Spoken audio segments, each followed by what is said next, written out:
In California, 6,000 people are now under an evacuation after an out-of-control wildfire blew up in size overnight, and it's now near Yosemite National Park. Steve Patterson has the latest. Tonight, fast-moving flames tearing through more than 6,000 acres in Mariposa, California, gutting homes in mere minutes. Sheriffs came up. They go, "You got to go now." It's just like a hurricane. Overnight, the Oak Fire exploded, now forcing more than 6,000 to evacuate. The spread so rapid, it reportedly trapped residents in their own homes. Husband and wife unable to get out of their house.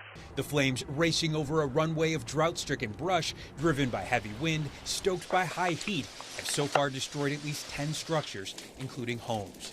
I know the one next to me, down at the bottom of the driveway, burnt to the ground. The emergency prompting Governor Newsom to call for federal assistance as the fire marches just 30 miles from the doorstep of Yosemite National Park, where firefighters are still working to contain the Washburn fire.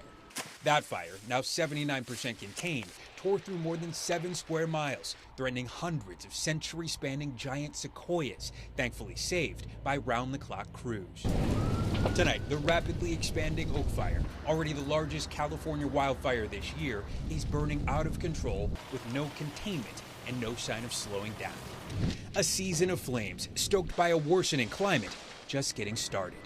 Steve Patterson, NBC News.